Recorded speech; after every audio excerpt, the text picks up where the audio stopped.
A paz do Senhor, amados irmãos, aqui é o pastor Amadeu Júnior e é com alegria que nós damos continuidade à leitura e aos comentários do livro de 1 Crônicas. Graças a Deus, o Senhor nos abençoou e nós chegamos ao capítulo de número 29. Que bênção foi estar até aqui com cada um dos irmãos, graças a Deus. Mas antes de adentrarmos ao capítulo de número 29, faremos aqui um resumo acerca do capítulo de número 28. Dessa vez um resumo um pouco maior do que estamos acostumados nos áudios anteriores. Amém? Pois bem, o cronista, no capítulo de número 28, nos informa o que realmente aconteceu quando Davi reuniu os líderes políticos e militares do reino para testemunhar a transferência da autoridade de Davi para Salomão. O discurso de Davi ao seu filho está fundamentado em fontes anteriores, mas a forte percepção de que o cronista tem da eleição fica ainda mais clara aqui.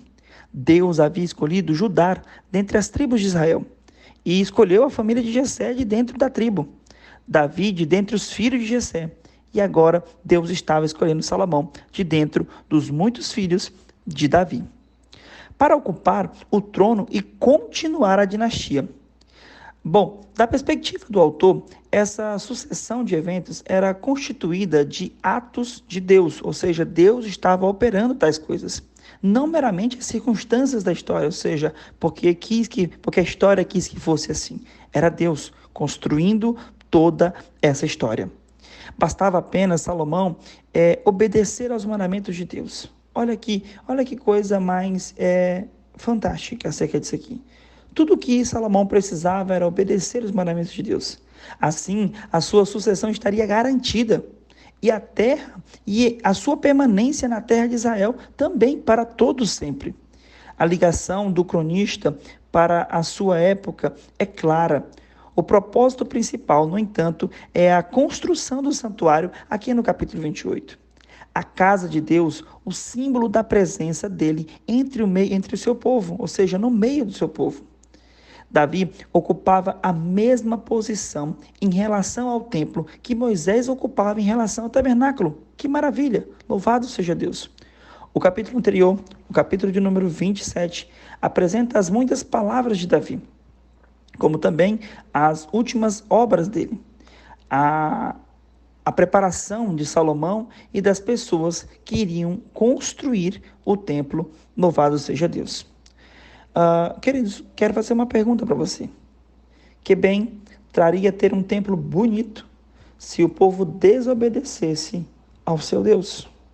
Bom, isso me lembra a palavra de Deus dizendo que muita gente está bonito por fora, mas por dentro é como um sepulcro caiado. Ou seja, sua aparência é de uma beleza e formosura, mas por dentro não há nada que preencha ou que expresse o poder e a glória de Deus, o Senhor Todo-Poderoso. Mas bom, do que adiantaria construir um templo magnífico, extraordinário, se era para o povo desobedecer a Deus? Eles, como cidadãos da congregação do Senhor, deviam ao Senhor, como também uns aos outros, para viver de acordo com a lei que o Senhor dera de forma graciosa a eles. Os judeus possuíam a terra em virtude da aliança do Senhor com Abraão. Mas eles só possuíram a terra e desfrutaram dela enquanto obedeceram a palavra do Senhor. Eles tinham de ser um povo obediente se quisessem manter a posse da terra e deixá-la para as gerações posteriores. Devemos ter em mente a obrigação solene de sermos administradores de tudo que o Senhor nos dá, sabendo-se que não formos, sabendo que, se não formos fiéis ao Senhor, não teremos nada para deixar para os nossos filhos e netos. Louvado seja Deus. Ser forte e corajoso foi uma das coisas que Deus falou a Salomão. Lembra a admoestação que o Senhor fez também a Josué. Bom, a tragédia é que Salomão não manteve um coração perfeito diante do Senhor, mas amou mulheres estrangeiras e adorou aos seus deuses, os deuses falsos que essas mulheres possuíam. Podemos ver isso lá em 1 Reis capítulo 11. Um coração perfeito não é um coração sem pecado, pois ninguém consegue viver sem pecar de alguma forma. Isso significa um coração totalmente devotado ao Senhor, um coração sincero, quando Salomão começou a adorar outros deuses, ao mesmo tempo que ele adorava ao Senhor, ele passou a ter um coração dividido, portanto, não mais verdadeiro com o Senhor. O custo com o templo, com certeza, estava na casa de dezenas de milhares de reais. Mas para que tudo isso? Um gasto muito grande, uma construção magnífica. E foi uma bênção, porque era a vontade de Deus. Mas o povo não deu crédito. Quando Deus disse que para permanecer naquele lugar, naquele tempo, eles precisariam ser obedientes.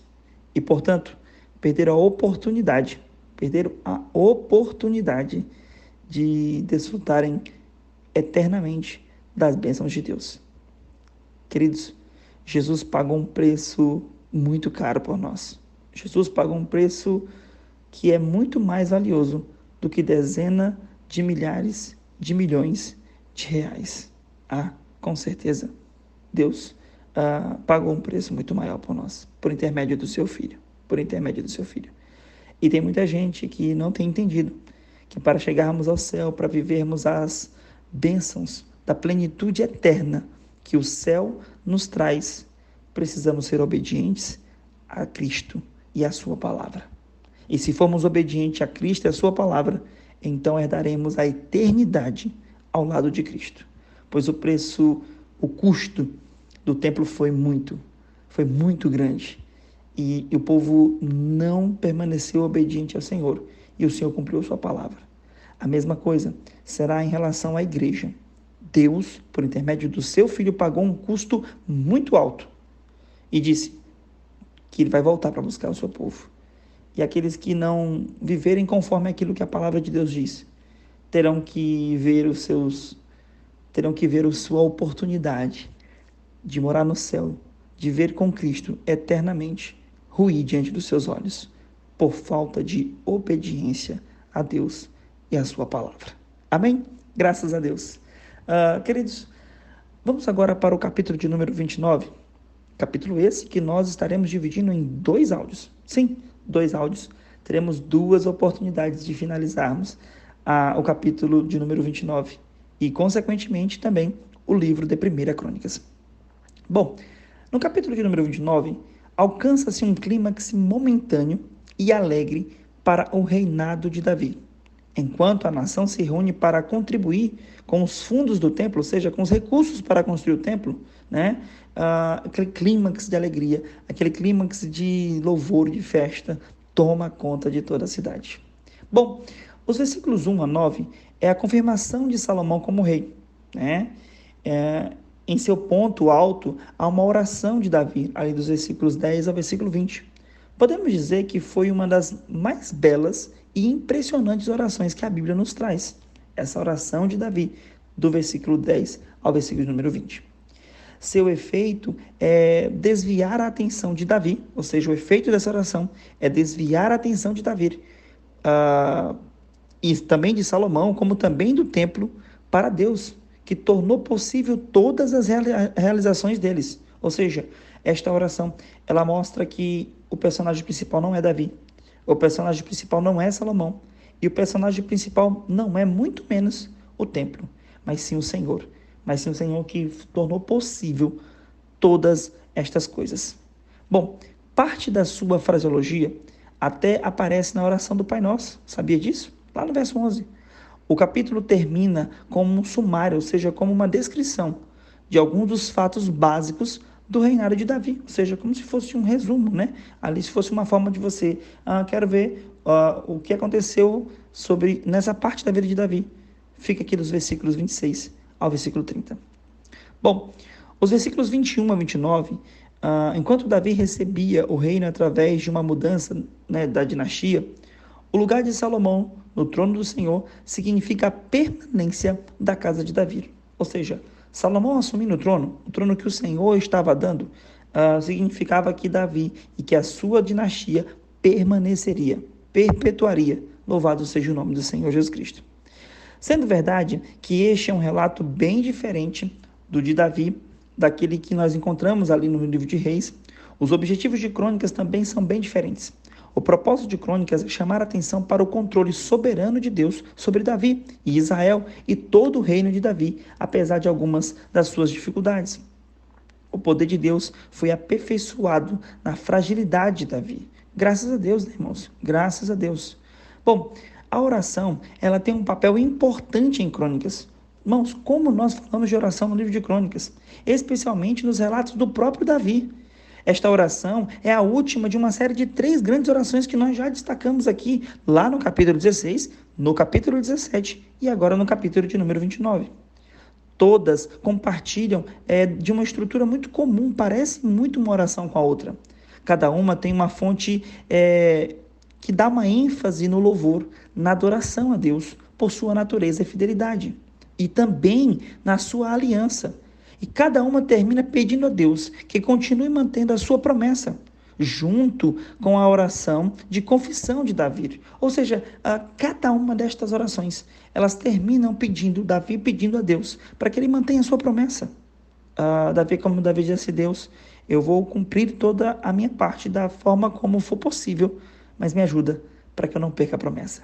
Junto com a oração de confissão de Davi e petição, ele enfatiza que ser um homem de oração é o ingrediente essencial para a realeza, ou seja, para um rei, é essencial que seja um homem de oração. Bom, elas também sublinham que o status e o sucesso são dons de Deus e que a oração tem tanto a ver com o louvor e a adoração quanto os interesses mais pessoais. A oração é extraordinária, importantíssima, e Davi descobriu isso. E de alguma maneira ele consegue transferir isso a Salomão, né? De alguma maneira ele consegue transferir isso a Salomão. Não, eu estou aqui, uma das orações que agradam Deus, né? Se encontra aí no capítulo de número 3 do livro de Reis, do qual Deus disse que se agradou da oração de Salomão. Pena que depois ele perdeu esse ensinamento e essa essência que o pai o transmitiu. Bom, essas declarações que nós encontramos principalmente no versículo 11, que diz: Teu Senhor é o reino, faz com que aqui em Crônicas faz apenas raramente referências diretas ao reino de Deus. Contudo, o mesmo conceito está claramente presente em outras partes, especialmente nas orações, né? As ideias expressas nessa passagem são fundamentais para se compreender a interpretação de Crônicas da monarquia e também da aliança davídica.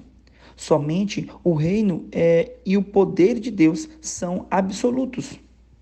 Salomão, assentado no trono do Senhor, no versículo 23 podemos ver isso. Isso não tira o fato de que os outros reis da terra estão igualmente sujeitos ao governo soberano de Deus.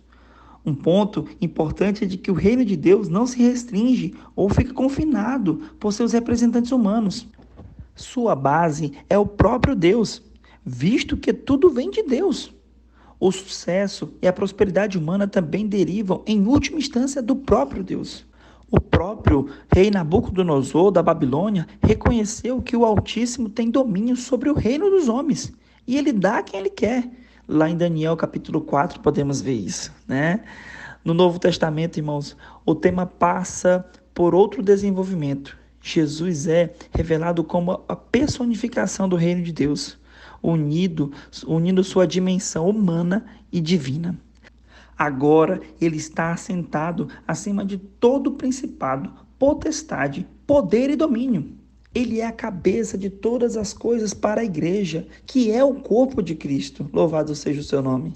A igreja, tal como Israel nos tempos de Davi, deve colocar a sua confiança nesse reino, ainda que o reino deste mundo pareça ser mais evidente e mais forte, como muitas vezes parece ser na vida de muitos que caminham com Deus.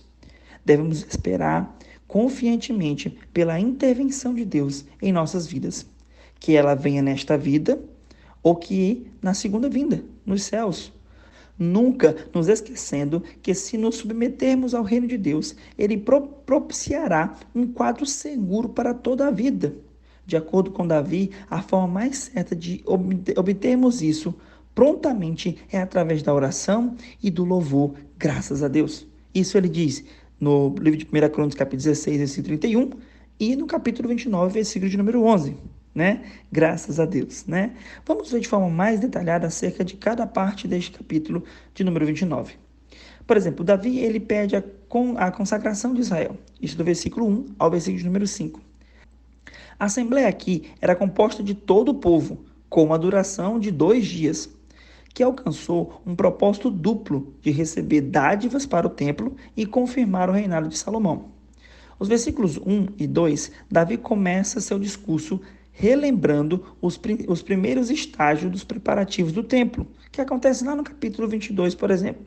Assim como relembra que Salomão foi escolhido.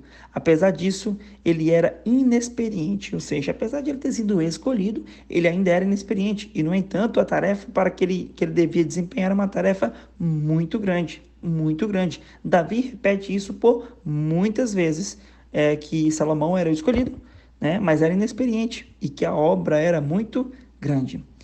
Davi já havia preparado uma enorme quantidade de materiais e materiais caros. Neste capítulo é dado mais detalhes sobre as ofertas, especialmente sobre os materiais mais preciosos. A palavra em comum aqui é a palavra palácio, ou estrutura do palácio, né? É uma palavra pós-exílica, que normalmente significa fortaleza, cidadela ou capital, mas está associada com o templo em Neemias capítulo de número 2. Os versículos 3 a 5 mostra que Davi apresenta mais ofertas de sua própria riqueza, né? Depósito particular dele. Pelos padrões modernos, a quantidade são extremamente elevadas. Aqui Davi apresenta aqui da sua própria, do seu dinheiro, né? Do seu recurso particular. Embora não seja tão alto como as riquezas que foram levantadas no capítulo 22, inclusive já explicamos isso aqui, porque que no capítulo 22 fala uma quantidade que Davi ofereceu e no capítulo 29 aqui fala uma outra, né? Aqui no capítulo 29 é um complemento daquilo que já foi levantado desde o capítulo 22.